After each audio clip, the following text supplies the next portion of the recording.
Hello. नमस्कार प्यारे मित्रों। मैं एम आर चौधरी उत्थान एजुकेशन के ऑनलाइन प्लेटफॉर्म पर आपका स्वागत करता हूं। लिए चलता हूं आपको आज नए टॉपिक के लिए, जिसका नाम है उत्प्रेरण। क्या नाम है? उत्प्रेरण। इको फ्रेंडली बनने के लिए ग्रीन, वो ग्रीन है ना।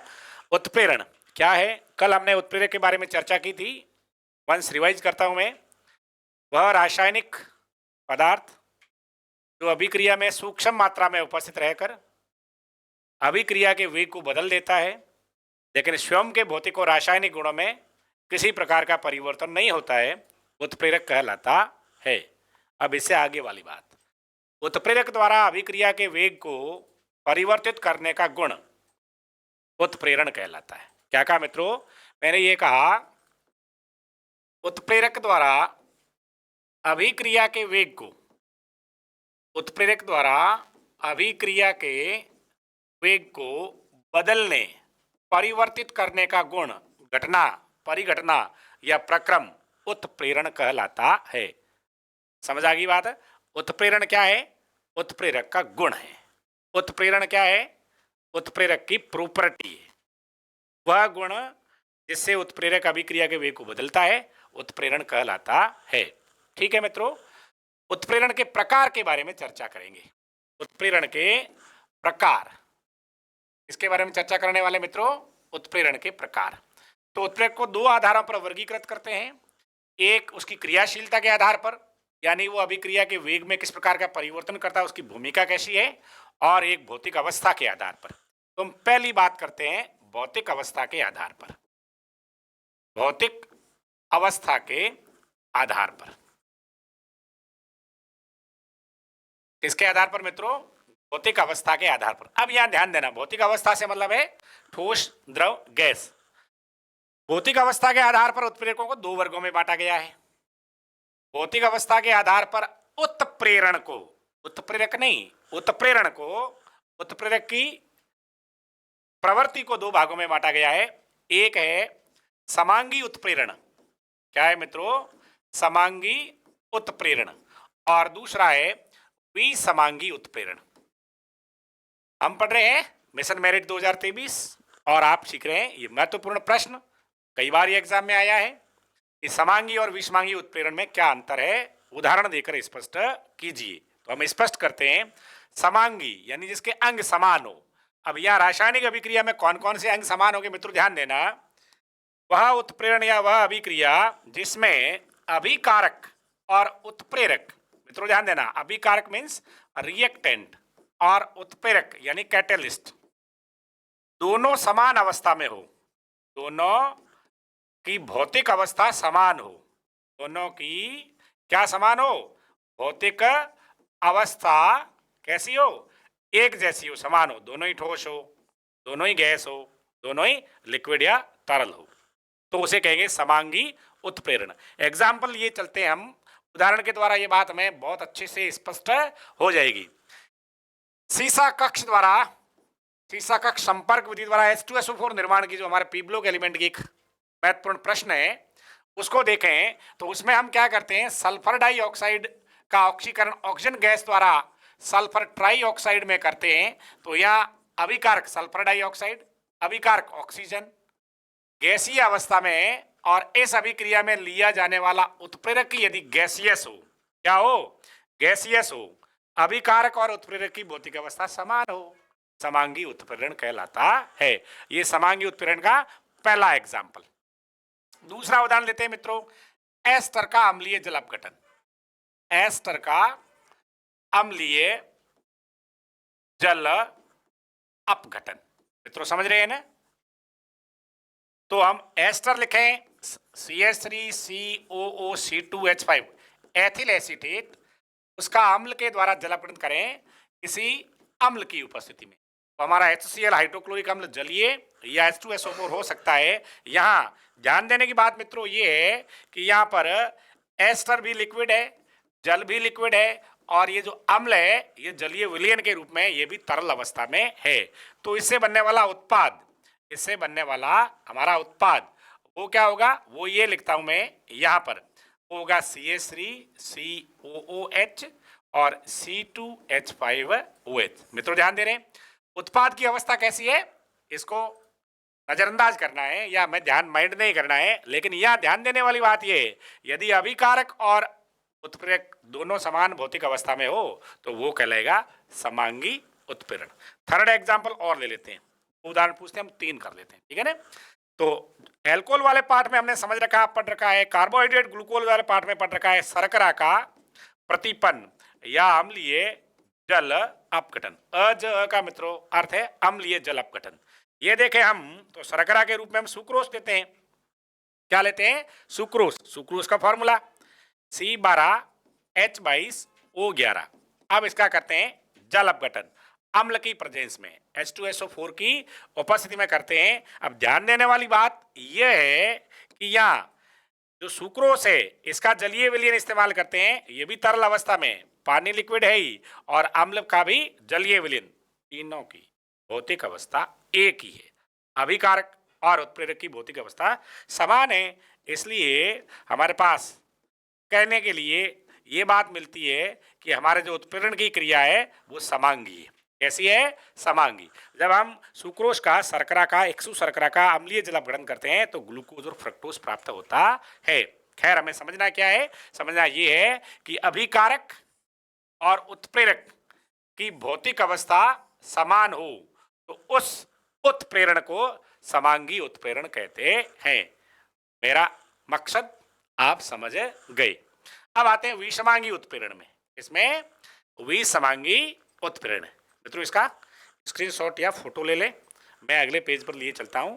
विषमांगी उत्प्रेरण, चलो हम आगे सेकंड पेज पर, और अब हम समझने वाले हैं विषमांगी उत्प्रेरण। क्या समझ रहे हैं मित्रों, हेट्रोजीनियस कैटालिसिस। क्या समझ रहे हैं, वो था होमोजेनियस, यह है हेट्रोजीनियस कैटालाइसिस या कैटालिसिस। ठीक है मित्रों, हेट्रोजीनियस विषम अंग यानी अभिकारक और उत्प्रेरक की भौतिक अवस्थाएं अलग अलग हो तो ऐसे उत्प्रेरण को विषमांगी उत्प्रेरण कहते हैं। क्या बोला मित्रों, मित्रों मैं ये बोला जब अभिकारक एवं उत्प्रेरक की भौतिक अवस्था, कौन सी अवस्था, भौतिक अवस्था भिन्न भिन्न हो, असमान हो तो ऐसे उत्प्रेरण को विषमांगी उत्प्रेरण कहते हैं। लिए चलते हैं एग्जाम्पल। तो सरल एग्जाम्पल हमारा अमोनिया निर्माण की हेबर विधि, पी ब्लॉक एलिमेंट में इससे हमारा संपर्क होगा, मुकाबला होगा, मुठभेड़ होगी। हेबर विधि, हेबर विधि हम क्या करते हैं, नाइट्रोजन गैस और hydrogen gas when react with in presence of iron catalyst, ठोस लोह चूर्ण उत्प्रेरक की प्रेजेंस में जब इन दो गैसों को अभिकृत कराया जाता है तो अमोनिया बनती है। तो क्या बनती है, अमोनिया गैस बनती है। या मित्रों ध्यान देने वाली बात ये है, ध्यान देने वाली बात ये है कि ये भी गैस, ये भी गैस, लेकिन ये हमारा सॉलिड है। अभिकारक और उत्प्रेरक की भौतिक अवस्थाएं एक जैसी नहीं है, भिन्न है, असमान है, विषम है, इसलिए ये उत्प्रेरण क्या कहलाएगा, विषमांगी। क्या कहलाएगा, विषमांगी। एक और एग्जाम्पल लेते हैं। पोस्टवाल्ड प्रोसेस से जब हम HNO3 का निर्माण करते हैं तो अमोनिया का ऑक्सीकरण, इसका अमोनिया का ऑक्सीकरण करते हैं, नाइट्रिक ऑक्साइड और जल बनता है। इस क्रिया में अमोनिया गैस है मित्रों, अमोनिया क्या है, गैस है, ऑक्सीजन भी गैस है, लेकिन काम में लिए जाने वाला हमारा उत्प्रेरक प्लेटिनम है, ये सॉलिड स्टेट में है। ठीक है मित्रों, इसलिए ये वाला उत्प्रेरण गैस, गैस और ठोस कैसा होगा, विषमांगी उत्प्रेरण। बात समझ में आ गई। यदि हम संपर्क विधि में SO2 का ऑक्सीकरण प्लेटिनम की प्रेजेंस में या वेनेडियम पेंटाऑक्साइड की प्रेजेंस में करा करके सल्फर ट्राइऑक्साइड का निर्माण करते हैं तो ये भी हमारा विषमांगी उत्प्रेरण हो जाता है। इसी तरह से सबसे सरल वाला वो 9वीं क्लास वाला वनस्पति तेल लिक्विड का हाइड्रोजनीकरण करते हैं हाइड्रोजन गैस की प्रेजेंस में, ये गैसियस, हम वनस्पति तेल को यदि गर्म करेंगे तो ये भी वाष्पित हो जाएगा, तो इसको गैस भी कह सकते हैं, खैर एनीवे। और यहाँ पर उत्प्रेरक लेते हैं निकेल सॉलिड फॉर्म में और हमारा प्राप्त हो जाता है वनस्पति घी, है ना। अब यहाँ समझने वाली बात मित्रों ये है कि यहाँ पर निकेल सॉलिड है और ये गैस और लिक्विड है। अभिकारक और उत्प्रेरक की अवस्थाएं भौतिक अवस्था भिन्न भिन्न हो तो मित्रों कहेंगे विषमांगी उत्प्रेरण। बात समझ में आ गई। प्रश्न बनेगा समांगी और विषमांगी उत्प्रेरण में अंतर बताइए और एक एक उदाहरण दीजिए। ठीक है मित्रों, दिए चलता हूं मैं आगे। बहुत सुंदर एग्जाम्पल थे ये। पेज नंबर 3 पर आ गया मैं और अब हम पढ़ेंगे उत्प्रेरण का दूसरा प्रकार जिसको हम जानते हैं धनात्मक उत्प्रेरण के रूप में। इसके रूप में धनात्मक उत्प्रेरण, पॉजिटिव कैटालिसिस। हमने पीछे पढ़ा है कि वे उत्प्रेरक जो अभिक्रिया के वेग को बढ़ाते हैं, अभिक्रिया के वेग को बढ़ाते हैं, धनात्मक उत्प्रेरक कहते हैं। और उनकी क्रियाशीलता को, उनके इस गुण को, उनकी प्रवृत्ति को धनात्मक उत्प्रेरण कहते हैं। मतलब उत्प्रेरक की वह क्रिया जिससे रासायनिक अभिक्रिया का वेग बढ़ता है, उत्प्रेरक की वह क्रिया, वह गुण जैसे रासायनिक अभिक्रिया का वेग बढ़ता है, धनात्मक उत्प्रेरण कहलाती है। ये पीछे वाले जितने भी एग्जाम्पल थे वो सारे के सारे धनात्मक उत्प्रेरण के किसके हैं। फॉर एग्जाम्पल मैं आपको यहाँ एक लिख के समझा देता हूँ, दिखा देता हूँ।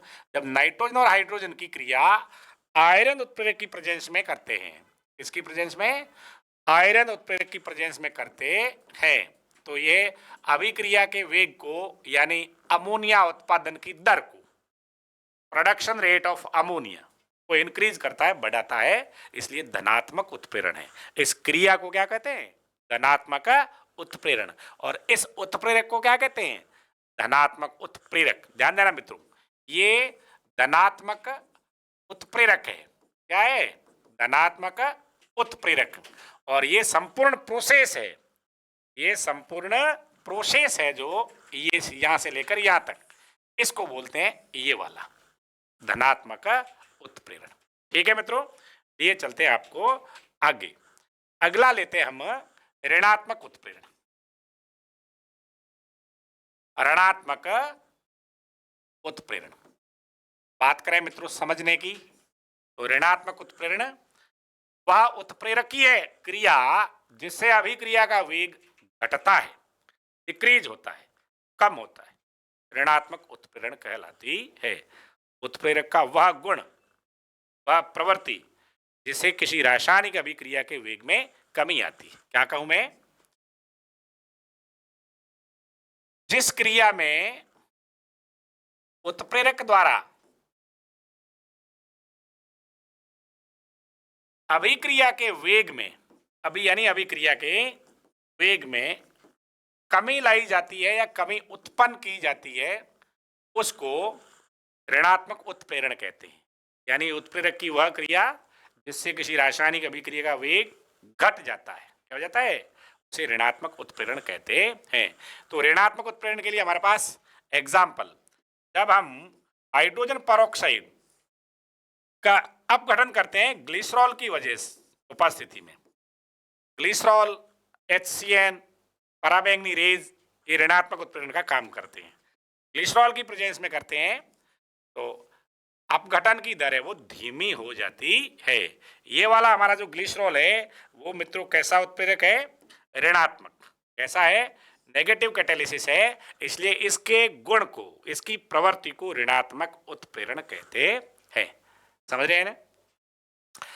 हमारा चौथा प्रकार है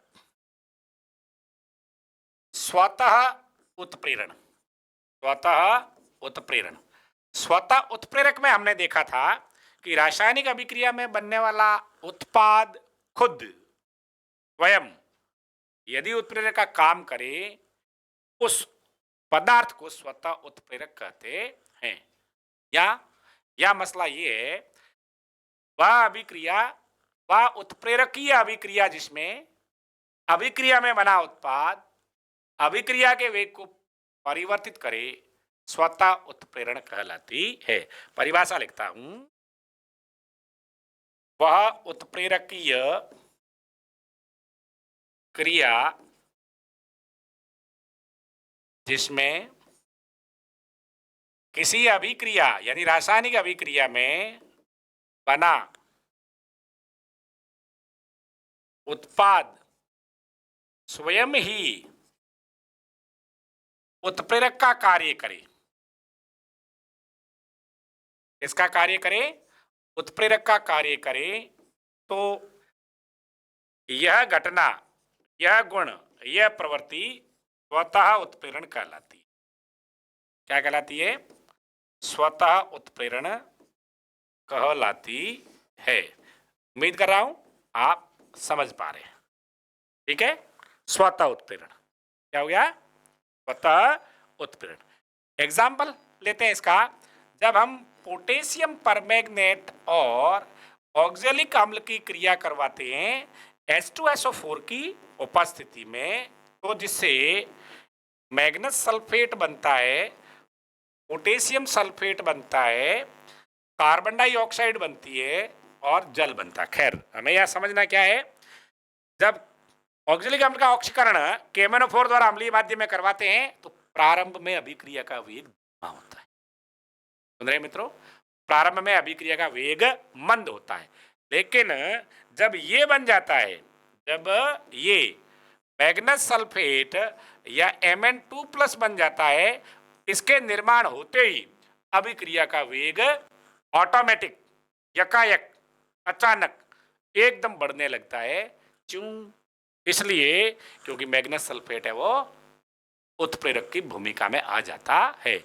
अब यह मैग्नेस सल्फेट इस अभिक्रिया का उत्पाद भी है और इस अभिक्रिया में उत्प्रेरक का काम भी कर रहा है, इसलिए यह मैग्नेस सल्फेट को स्वतः उत्प्रेरक कहते हैं और इस घटनाक्रम को स्वतः उत्प्रेरण कहते हैं। ऐसा ही जब हम एस्टर का अम्लीय जलावरण करते हैं और उसमें एसिटिक अम्ल बनता है, प्रीवियस वीडियो में हमने देखा, तो एसिटिक अम्ल खुद उत्प्रेरक की भूमिका निभाता है, स्वतः उत्प्रेरक होता है। ठीक है मित्रों, आगे बढ़ते हैं, अगले वाले मुद्दे को ले चलते हैं। यहां प्रेरित उत्प्रेरण, प्रेरित उत्प्रेरण, इंड्यूस्ड कैटालिसिस। ठीक है ना? बात क्या है? बात ये है, यदि हम सोडियम सल्फाइड का ऑक्सीजन द्वारा ऑक्सीकरण करते हैं तो इजीली होता है और सोडियम सल्फेट बनता है, ये आसानी से होता है। खैर कोई बात नहीं, लेकिन जब हम सोडियम आर्सेनाइट Na2ASO3 का ऑक्सीजन करते हैं, ऑक्सीकरण करते हैं अकेले, कैसा करते हैं? अकेले, अकेले नहीं, अकेले, तो ये अभिक्रिया नहीं होती, सोडियम आर्सेनाइट का ऑक्सीकरण नहीं होता। तो ये यदि इन दोनों क्रियाओं को साथ करवाएं, यदि इन दोनों क्रियाओं को एक साथ करवाएं, ये Na2ASO3 आपका और यही आपका है Na2SO3, ये सोडियम आर्सेनाइट, क्या बोला? सोडियम आर्सेनाइट, और ये सोडियम सल्फाइड, इनका जब ऑक्सीकरण करवाते हैं, वायु से ऑक्सीडाइज करते हैं, तो Na2ASO4 सोडियम आर्सेनेट और Na2SO4 सोडियम सल्फेट बन जाते हैं। ऑक्सीजन 3 से 4 हो गई, यानी ऑक्सीकरण हो गया। क्या हो गया? ऑक्सीकरण। आर्सेनिक का ऑक्सीकरण अंक यहां पर बढ़ गया। यहां कितना है? 4 दूनी 8 में से 2 गए प्लस 6, या 3 दूनी 6 में से 2 गए प्लस 4 है। क्या हो गया? ऑक्सीकरण हो गया। किसके कारण हुआ? सोडियम सल्फाइड का ऑक्सीकरण हो रहा था, सोडियम सल्फाइड की देखा देखी, यानी सोडियम सल्फाइड से प्रेरित होकर सोडियम आर्सेनाइट ने भी अपना ऑक्सीकरण कर लिया। अकेले तो बेटा कर ही नहीं रहा था, अकेले तो ये क्रिया नहीं हो रही थी, लेकिन इसकी उपस्थिति में, इसकी उपस्थिति यानी वही शादी पर डीजे में नाचते हैं ना, तो देखा देखी दूसरे वाले भी हाँ प्रेरित उत्प्रेरण, प्रेरित उत्प्रेरण, ये वाला मामला पूरा हो गया। इस प्रकार से हमारे भौतिक अवस्था के आधार पर समांगी उत्प्रेरण, विषमांगी उत्प्रेरण, और दूसरे क्रिया के आधार पर या प्रकृति के आधार पर धनात्मक उत्प्रेरण, ऋणात्मक उत्प्रेरण, स्वतः उत्प्रेरण और प्रेरित उत्प्रेरण पूरे हो गए। हम बात कर रहे थे विषमांगी उत्प्रेरण की। चलें अगले पृष्ठ पर। विषमांगी उत्प्रेरण क्या पढ़ रहे हैं मित्रों? विषमांगी उत्प्रेरण।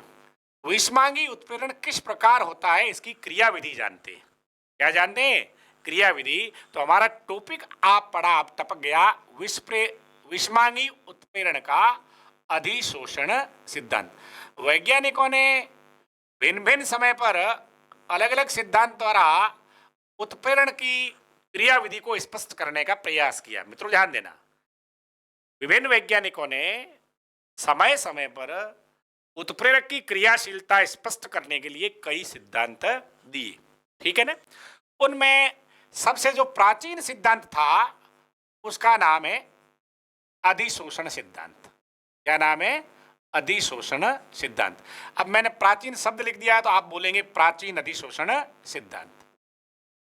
ये उत्प्रेरक की क्रियाशीलता के सभी पहलुओं की व्याख्या करने में असमर्थ रहा।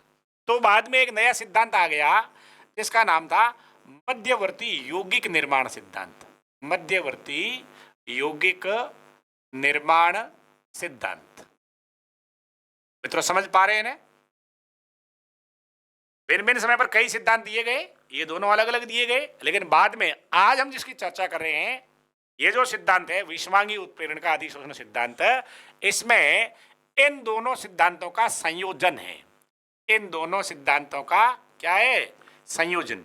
दोनों सिद्धांतों को मिलाकर प्राचीन केवल अधिशोषण का सिद्धांत और दूसरे वाला मध्यवर्ती यौगिक का निर्माण सिद्धांत, दोनों को मिलाकर मिक्सअप करके, दोनों की बातों को शामिल करके नया सिद्धांत दिया गया जिसका नाम है विषमांगी उत्प्रेरण का अधिशोषण सिद्धांत। ठीक है?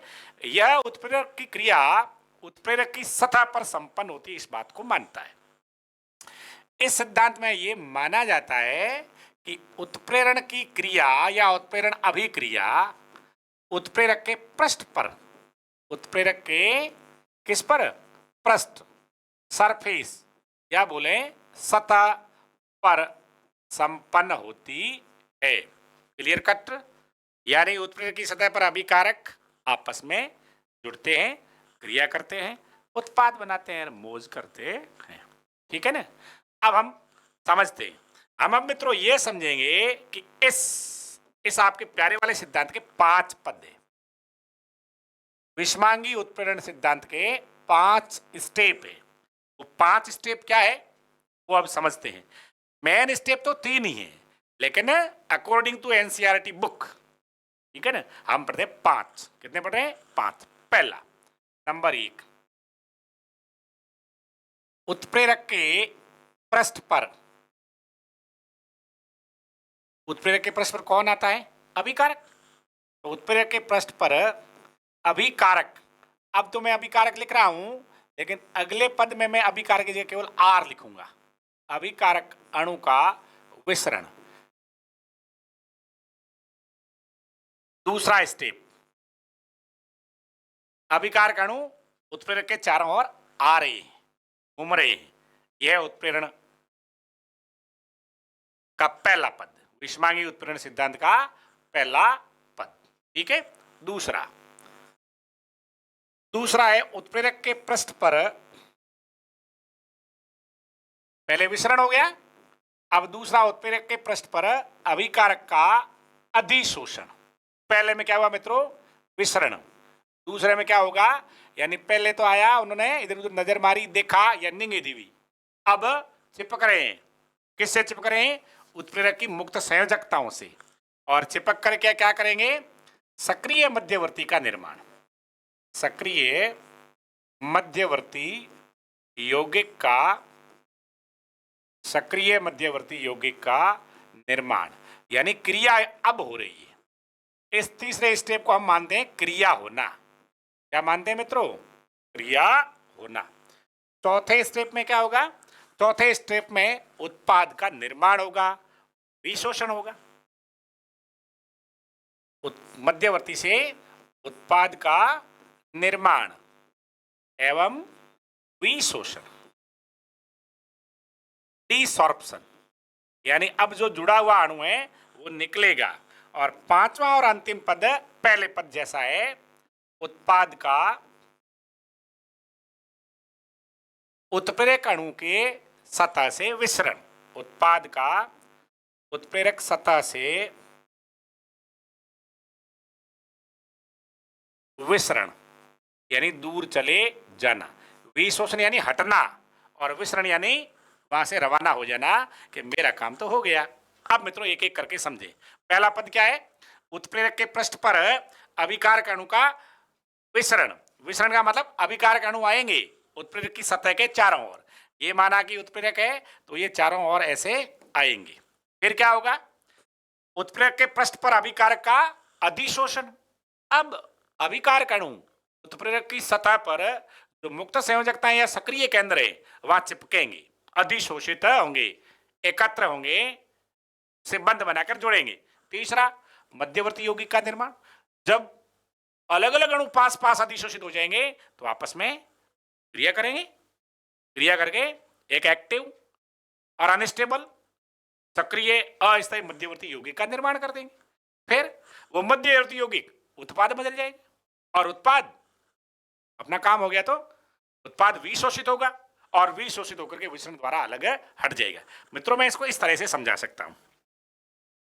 माना कि मेरे पास ये एक उत्प्रेरक है, मैं उत्प्रेरक की पृष्ठ बना रहा हूं, और ये जो मैंने खाली डंडे रखे हैं ये खाली संयोजकता है, ये मुक्त संयोजकता या सक्रिय केंद्र है ना।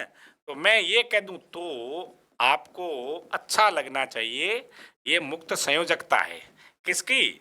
उत्प्रेरक की। किसकी है? उत्प्रेरक की मुक्त संयोजकता है। इसके साथ अब मैं अभिकारक अणु ला रहा हूं। क्या ला रहा हूं? अभिकारक अणु। ये मेरा अभिकारक अणु, ए और बी जुड़े हुए हैं। आप चाहें तो ए बी ऐसे भी लिख लें, ए और बी, ठीक है ना। अब यहां पर क्या होगा? ये तो अभी घूम रहे हैं, ये विसरण की स्थिति में। अब ये होगा अधिशोषण। क्या होगा? अधिशोषण। और उससे क्या होगा? अधिशोषण से आप देखना क्या होता है। अधिशोषण से ये ऐसे करना था, ये आप भी मेरे साथ ये हो गया। अब क्या होगा? ये जो आपका अभिकारक अणु है वो यहां जुड़ेगा, ए इसके साथ और बी इसके साथ।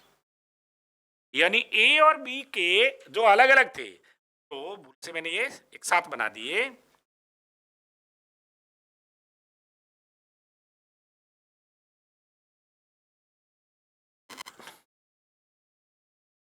ए प्लस बी इस रूप में है, ठीक है ना। ए बी एक अणु नहीं, ए अलग अणु है, बी अलग अणु है।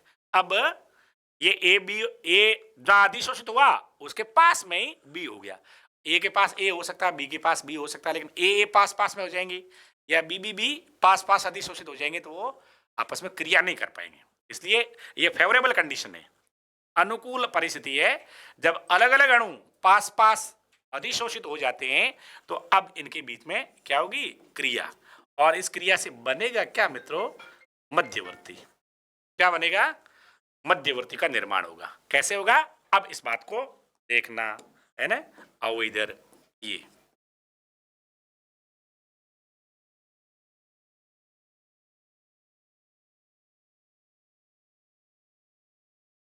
ये लो, ये लिख देता हूं मैं आपका ए और ये लिख दिया आपका बी।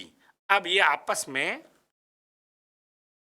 क्रिया करके बंध बनाएंगे, ठीक है मित्रों। जैसे ये मध्यवर्ती होगा, मध्यवर्ती तुरंत उत्पाद में बदले। इसमें उत्पाद में, तो मैं यहां लिख सकता हूं उत्पाद का निर्माण। अब उत्पाद का निर्माण हो जाएगा। उत्पाद का निर्माण करने के लिए मैं क्या लिखूं? ये ए जुड़ गया बी से और प्लस आपका जो यानी हमारा जो उत्प्रेरक था, उत्प्रेरक भैया यहां अकेला बच जाएगा और उसकी जो संयोजकताएं हमारे अभिकारक ने काम में ली थी वापस फ्री कर देगा। और ये बना हुआ उत्पाद उत्प्रेरक की सतह से सेपरेट, पृथक होगा, टूटेगा विशोषित हो जाएगा और फिर यहां से रवाना हो जाएगा। क्लियर मित्रों? वंस अगेन, या 5 पद है, पहला पद और 5वां पद एक जैसा है, या पहले पद में अभिकारक अणु आते हैं और इसमें उत्पाद बनकर जाते हैं। 3 काम वाले हैं ये 3 है, वो 3 है, ये काम वाले हैं। क्या अधिशोषण होगा, मध्यवर्ती का निर्माण होगा और उत्पाद बनेगा, विशोषित हो जाएगा। ठीक है मित्रों, वेरी वेरी इंपॉर्टेंट प्रश्न है, कई बार पूछा गया है। आप भी इसको ध्यान दीजिएगा, लिख लीजिएगा, पढ़ लीजिएगा, समझ लीजिएगा, देख लीजिएगा। आगे बढ़ते हैं। अब इस क्रियाविधि की चर्चा करें, यानी क्रिया कैसे हुई, शब्दों में कैसे लिखेंगे। तो पहला काम, नंबर 1, उत्प्रेरक की सतह पर मुक्त संयोजकताएं या सक्रिय केंद्र होते हैं जिनसे अभिकारक अणु आकर्षित होकर जुड़ या बंध जाते हैं, बंध बना लेते हैं। जब भिन्न भिन्न अणु पास पास अधिशोषित हो जाते हैं या बंध जाते हैं तो वे आपस में क्रिया कर मध्यवर्ती बना लेते हैं और यह मध्यवर्ती अस्थायी और सक्रिय होने के कारण तुरंत उत्पाद में बदल जाता है और उत्पाद अभिकारक की सतह छोड़ करके चला जाता है। तब उत्प्रेरक पुनः नए अभिकारक के लिए क्रिया करने को, अधिशोषण करने को तैयार हो जाता है। ठीक है, इस प्रकार इस सिद्धांत की यह विशेषता है कि यह सिद्धांत अभिक्रिया के अंत में उत्प्रेरक का द्रव्यमान नहीं बदलता, संघटन नहीं बदलता, इस बात को स्पष्ट करता है। क्यों? क्योंकि केवल उत्प्रेरक ने अपनी पृष्ठ प्रदान किया है, मुक्त संयोजकताओं पर अभिकारक अणुओं को अधिशोषित किया, उनको आपस में क्रिया करने का मौका दिया और वो क्रिया करके उत्पाद बनाकर चले गए। इसलिए जो बात है उत्प्रेरक की खास कि उत्प्रेरक का द्रव्यमान, संघटन और भौतिक अवस्था नहीं बदलती, इस सिद्धांत द्वारा स्पष्ट होती है। दूसरी खासियत इस सिद्धांत की, दूसरी खासियत यह है कि उत्प्रेरक की सूक्ष्म मात्रा अभिक्रिया के लिए पर्याप्त या प्रभावी क्यों होती है? इसलिए क्योंकि एक अणु अभिक्रिया में भाग लिया, उत्पाद के बाद फिर तैयार, उत्पाद के बाद फिर तैयार, 1 मिनट में एक उत्प्रेरक अणु 10 लाख अणु के साथ क्रिया करा सकता है। इसलिए सूक्ष्म मात्रा ही पर्याप्त, बारी बारी, बार बार, पुनः पुनः पुनः पुनः क्रिया में भाग लेता रहता है। एक कमी इस सिद्धांत की, इस सिद्धांत की एक कमी है। विशेषताएं 2 बताई मैंने, इस सिद्धांत की विशेषताएं 2 बताई। क्या विशेषताएं बताई, लिखूं क्या है? हाँ लिखो ना सर, आनंद आएगा। तो ये सिद्धांत उत्प्रेरक के द्रव्यमान और संघटन में कोई परिवर्तन नहीं को स्पष्ट करता है। कोई परिवर्तन नहीं होता को, उस बात को स्पष्ट या स्पष्ट करता है। ये खासियत 1। नंबर 2, दूसरी विशेषता इसकी ये है कि उत्प्रेरक की सूक्ष्म मात्रा अभिक्रिया को उत्प्रेरित करने के लिए पर्याप्त है, इस बात को भी स्पष्ट करता है। क्लियर मित्रों? कमी क्या रहेगी? कमी को सब लोग ध्यान देते हैं ना, कमियां ही निकालते हैं, विशेषताएं नहीं, कमियां हम भी निकाल लेते हैं। ये सिद्धांत उत्प्रेरक वर्धक और उत्प्रेरक विष की क्रियाशीलता को स्पष्ट नहीं करता।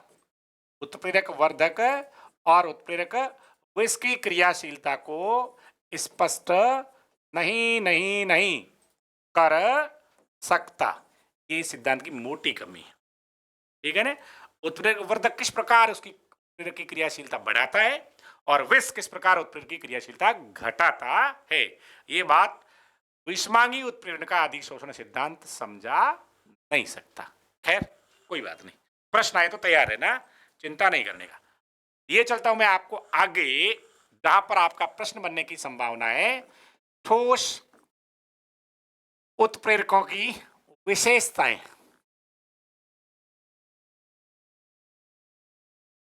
मित्रों, मिशन मेरिट 2023 बोर्ड एग्जाम में सवाल आया 2014 में, क्या कि उत्प्रेरकों की 2 विशेषता बताइए। उत्प्रेरक की 2 विशेषताएं। तो पहली विशेषता को लिए चलता हूं मैं आपके लिए, सक्रियता, एक्टिवनेस। मेरा मंतव्य आपको यह समझाना है कि क्या सभी उत्प्रेरकों की, धातु ले लें तो सभी धातुओं की अभिक्रियाओं को उत्प्रेरित करने की सामर्थ्य, क्षमता, टेंडेंसी समान होती है? आपका उत्तर है नहीं, नहीं होती है। अलग अलग धातुओं की उत्प्रेरणशीलता, उत्प्रेरक सामर्थ्य, अभिक्रिया को उत्प्रेरित करने का गुण अलग अलग होता है। मित्रों, मैं ये जानता हूं कि किसी उत्प्रेरक की सक्रियता जितनी अधिक होगी, सक्रियता जितनी अधिक होगी, उसकी रासायनिक अधिशोषण की प्रबलता उतनी अधिक होगी। उसकी रासायनिक अधिशोषण, कैसा? रासायनिक, होती कि नहीं? रासायनिक अधिशोषण की प्रबलता उतनी, इसको गांठ बांध लेना। उत्प्रेरक की सक्रियता जितनी अधिक होगी, उस उत्प्रेरक पदार्थ की रासायनिक अधिशोषण की सामर्थ्य, क्षमता उतनी अधिक होगी। ठीक है मित्रों, यदि हम किसी एक अभिक्रिया की बात करें, हाइड्रोजनीकरण, क्या? हाइड्रोजनीकरण, हाइड्रोजिनेशन, रासायनिक अभिक्रिया में किसी पदार्थ के साथ हाइड्रोजन को जोड़ना हाइड्रोजनीकरण कहलाता, हाइड्रोजिनेशन कहलाता है। यदि हम हाइड्रोजनीकरण अभिक्रिया के संदर्भ में सक्रियता की बात करें, किसकी बात करें मित्रों? सक्रियता की। किसकी बात करें? सक्रियता की। तो हमारे पास ये मुद्दा निकल कर आता है कि आवर्त सारणी के वर्ग 5 से 13, आवर्त सारणी, ये तो आप जानते हो, आवर्त सारणी के वर्ग संख्या 5 to 11, 5 से 11, 5 to 11 कहां से रुप्त होगा? ये आप जानते हो। स्कैंडियम तीसरे वर्ग में, टाइटेनियम चौथे वर्ग में, वेनेडियम पांचवें वर्ग में। तो वेनेडियम से लेकर के 11वां कॉपर तक, ये जो डी खंड की धातुएं हैं, इनकी उत्प्रेरक के रूप में सक्रियता अधिक होती है। ठीक है ना? लेकिन अधिकतम उत्प्रेरकीय सक्रियता है वो वर्ग संख्या 5 से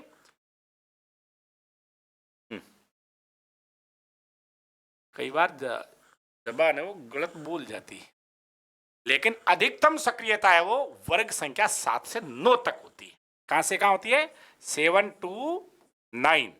ध्यान देना मित्रों, सवाल इंपॉर्टेंट है, बोर्ड के लिए तो है ही, बीएससी नर्सिंग के लिए भी है, एम्स के लिए भी है, NEET के लिए भी है, JEE के लिए भी है, IIT के लिए।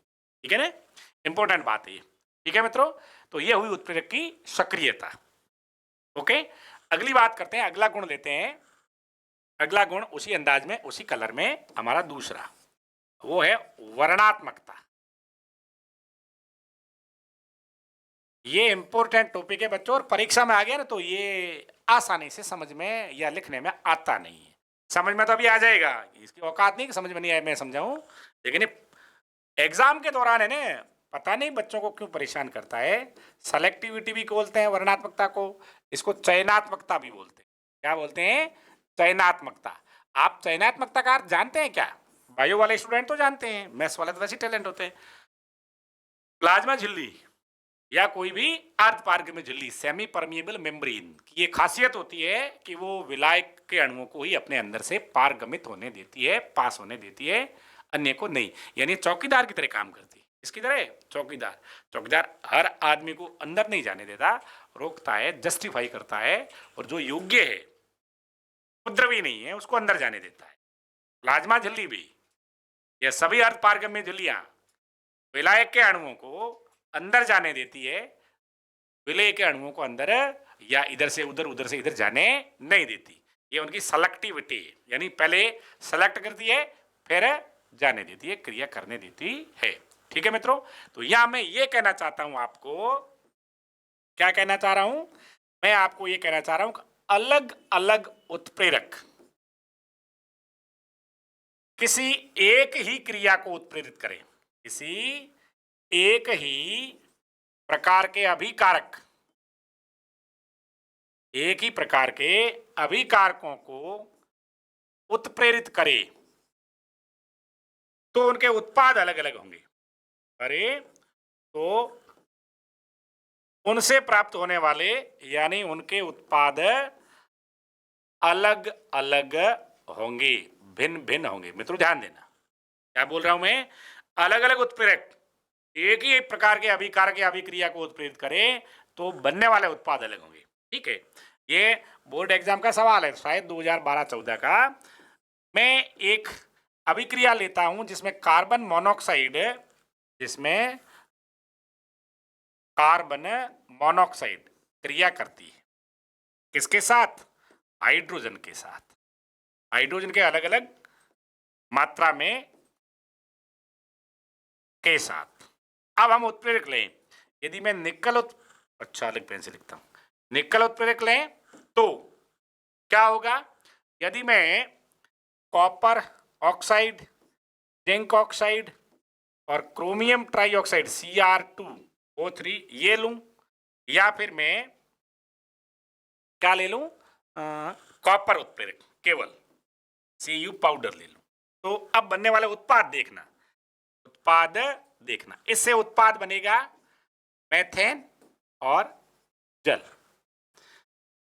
इससे उत्पाद बनेगा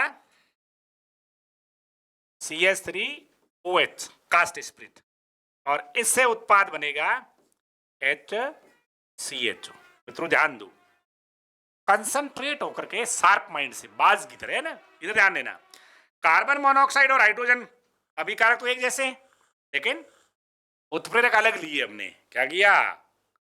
भिन्न भिन्न उत्प्रेरक लिए तो उत्पाद या मेथेन बना, या मेथेनॉल बना, और या फॉर्मेल्डिहाइड बना।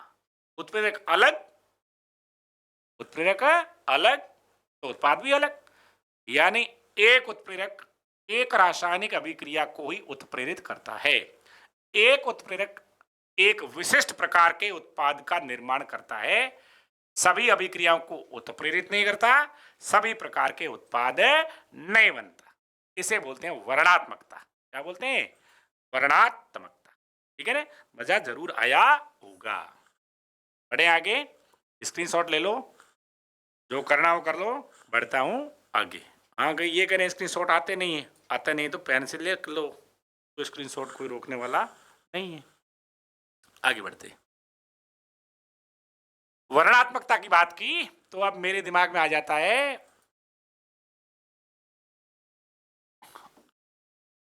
आकार वर्णात्मक उत्प्रेरण। आकार वर्णात्मक उत्प्रेरक एवं उत्प्रेरण।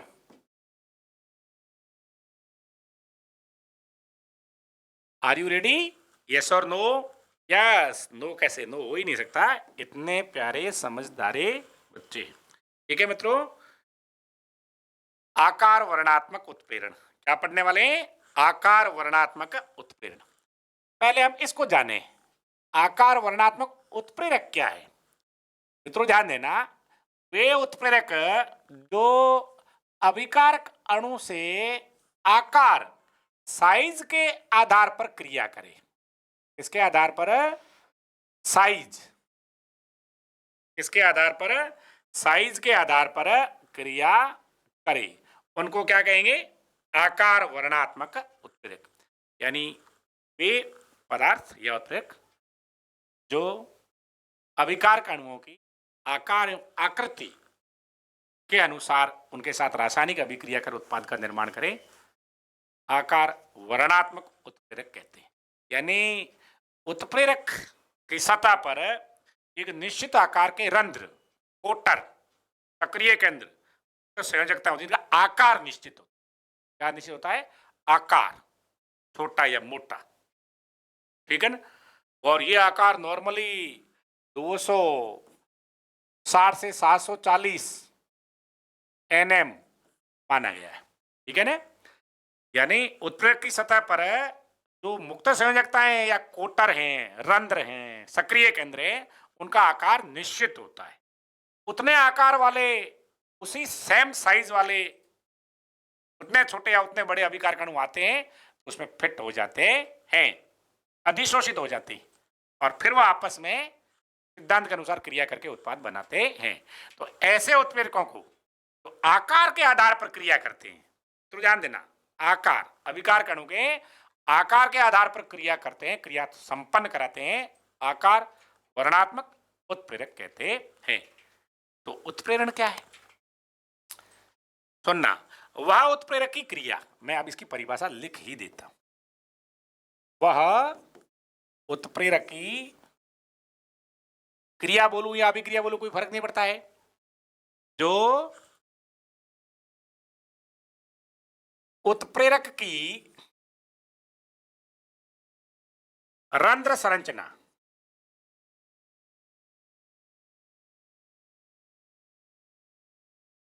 एवं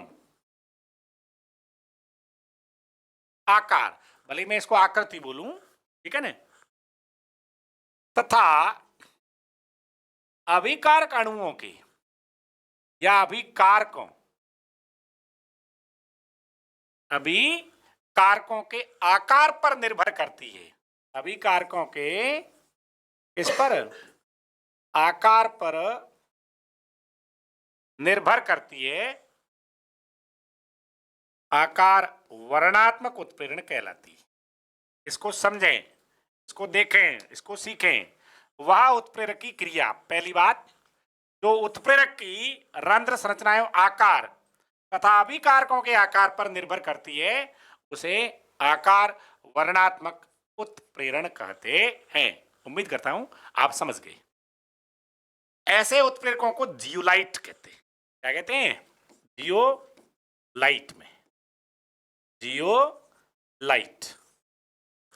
जियोलाइट आपने मधुमक्खी छत्ता देखा होगा, मधुमक्खी के मधु छत्ते के समान संरचना वाले होते हैं। आपने देखा होगा मधुमक्खी छत्ते को नीचे से देखते हैं तो उसमें जो दिखाई देने वाले रंध्र या कोटरे हैं उनकी आकृति समान होती है, षटकोणीय होते हैं और बराबर साइज वाले, माप वाले होते हैं। उसके अंदर केवल मधुमक्खी घुसती है, ततैया, टाटिया, भौरा वगैरह वो घुस नहीं सकते। उनका घुसना मतलब अधिशोषण। तो आप समझ लीजिएगा, उत्प्रेरक भी रंध्र संरचना वाले होते हैं, उन रंध्रों का आमाप, साइज निश्चित होता है। उस साइज वाले अभिकारक अणु आते हैं तो वो अपने उस कोटरों में अधिशोषित कर लेते हैं, जोड़ लेते हैं, बांध लेते हैं। यदि अलग अलग अभिकारक अणु कोटरों पे बंध जाते हैं, जुड़ जाते हैं, अधिशोषित हो जाते हैं, तो आपस में क्रिया करके उत्पाद का निर्माण कर देते हैं। तो ये जियोलाइट होते हैं। जियोलाइट होते क्या है? जियोलाइट मूल रूप से सिलिकेट होते हैं। क्या होते हैं? सिलिकेट। अब आप कहोगे सर सिलिकेट क्या होते हैं? SiO4, SiO4 इकाई वाली संरचना वाले होते हैं इस तरह से। यानी मैं ये कहना चाह रहा हूं आपको, SiO4 4 2 3 जो भी इस संरचना वाले होते हैं सिलिकेट। क्या? इनको सिलिकेट कहते हैं। इन सिलिकेटों में कभी कभी प्राकृतिक रूप से या रासायनिक क्रिया द्वारा जब एल्यूमिनियम यौगिक की क्रिया करवाते हैं तो कुछ सिलिकॉन परमाणुओं के स्थान पर, कुछ सिलिकॉन परमाणुओं के स्थान पर एल्यूमिनियम के परमाणु आ जाते हैं। जैसे मैं यहां लिख दूं एल्यूमिनियम। सिलिकॉन की संयोजकता और आवेश अलग है, एल्यूमिनियम की संयोजकता और आवेश अलग है, ठीक है ना। तो इसलिए ये सिलिकॉन आने से इस सिलिकेट की संरचना पर जो आवेश है वो संतुलित नहीं रहता, संतुलित नहीं रहता, क्योंकि सिलिकेट पर 4- है और यह 3+ है। एक ऋणावेश बच जाता है। इस एक ऋणावेश को पूरा करने के लिए, उदासीन करने के लिए, ये एल्यूमिनियम प्लस एक सोडियम को, एल्यूमिनियम पर ऋणावेश बच गया इसलिए सोडियम धनायन को अपने पास बांध लेता है, आयनिक बंध द्वारा आकर्षित कर लेता है। अब ये जो बला बनी या जो संरचना बनी SiO, S की जगह AlOSi, अब इसको एल्यूमिनोसिलिकेट कहते हैं। क्या कहते हैं मित्रों? एल्यूमिनोसिलिकेट। और यहां एल्यूमिनियम के साथ कौन है? सोडियम, ठीक है ना। एल्यूमिनोसिलिकेट, ध्यान दो देखो मित्रों, ये सोडियम एल्यूमिनोसिलिकेट है। कौन है ये? देखना पड़ेगा, है ना। सर लिखो ना, ये लिखता हूं, सोडियम SOD एल्यूमिनोसिलिकेट, सोडियम एल्यूमिनोसिलिकेट। मित्रों इसका नाम याद कर लेना, सोडियम एल्यूमिनोसिलिकेट। कौन होते हैं? जियोलाइट। कौन होते हैं? जियोलाइट। जियोलाइट आकार वर्णात्मक उत्प्रेरकों का एक समूह है। ये प्राकृतिक रूप में भी प्रकृति में पाए जाते हैं और संश्लेषित रूप में भी उपलब्ध होते हैं। इनका नॉर्मली जो फॉर्मूला होता है वो पूछा तो नहीं जाता, लेकिन आपकी उत्कंठा होगी क्या होता है। Na के कितनी संख्या होगी, x बाई एन। अब x क्या है वो जानिएगा, AlO2 x, SiO2 y, ये Z डॉट H2। ये सिंपल जियोलाइट का एक फॉर्मूला है। ये क्या है, सिंपल जियोलाइट का एक फॉर्मूला है। याद रख सकते हो तो रखिएगा, नहीं रख सकते तो कोई बात नहीं, ठीक है ना। और इस तरह के जियोलाइट कौन कौन है, तो नाम सुन लीजिएगा, फॉर्मूला याद रखिए, कोई बात नहीं। परम्यूटिट, क्या नाम है, परम्यूटिट। और एक नाम है इरियोनाइट। क्या है, इरियोनाइट और परम्यूटिट तो प्राकृतिक और संश्लेषित जियोलाइट होते हैं। फॉर्मूले क्या है इनके, आप याद रखो तो Na2 Al2 Si2O8, ठीक है। X जल के अणु कितने भी हो सकते हैं, ये फिक्स नहीं। लेकिन इरियोनाइट का फॉर्मूला लिखें तो हम लिखेंगे Na2K2 कैल्शियम, ये धनायन, ठीक है ना। मैग्नीशियम भी, और उसके बाद SiO2 AlO2। अब इनकी संख्याएं अलग अलग होती है, ठीक है ना। Al2, Al2O2 और SiO2 की संख्या भी डबल होती है, और डॉट 6H2। ये इरियोनाइट का फॉर्मूला है। और ये परम्यूटेट और इरियोनाइट दोनों क्या है, ये जियोलाइट। क्या है, जियोलाइट। मित्रों बात यहां तक नहीं है, इससे मामला चलने वाला नहीं, मामला इससे चलेगा। क्या, फेमस जो जियोलाइट है, आकार वर्णात्मक उत्प्रेरक है, उसका नाम है ZSM5, ZSM5, ठीक है मित्रों। और इसका काम क्या है, इसका काम बड़ा रोचक है। यह एल्कोहल को डायरेक्ट गैसोलीन में बदल देता है। इतना उपयोगी, इंडस्ट्रियल लेवल पर औद्योगिक दृष्टि इतना महत्वपूर्ण काम करता है ZSM5, जो एक जियोलाइट है, आकार वर्णात्मक उत्प्रेरक है। यह एल्कोहल को सीधे गैसोलीन में, पेट्रोलियम पदार्थ में बदल देता है। इस प्रकार मित्रों आकार वर्णात्मक उत्प्रेरक हमारा पूरा हुआ, लेकिन इसके उपयोग बाकी रह गए। क्या बाकी है, यूजेज। आकार वर्णात्मक उत्प्रेरकों का उपयोग कठोर जल को मृदु बनाने में, खारे पानी को मीठा करने में, यानी जल की लवणता दूर करने में, जल की कठोरता दूर करने में। और दूसरा उपयोग है आयन विनिमय रेजिन बनाना, आयन विनिमय रेजिन। ये क्या होते हैं, ये लवण आयनों, जल में घुले हुए धन आयनों या ऋण आयनों का अधिशोषण करके विनिमय करते हैं और कठोर जल को में बदल देते हैं। आज इतना ही पढ़ेंगे। उम्मीद करता हूं आपको बहुत अच्छे से समझ में आया होगा। यदि हाँ, वीडियो को लाइक कीजिए, सब्सक्राइब और शेयर अवश्य कीजिए, क्योंकि आपका ये प्यार बहुत आगे तक ले जाएगा हम दोनों को। उत्थान एजुकेशन के प्लेटफॉर्म से आज इतना ही। कल नई वीडियो के साथ मैं आपका साथी फिर तैयार रहूंगा, तब के लिए ओके, टाटा, बाय बाय।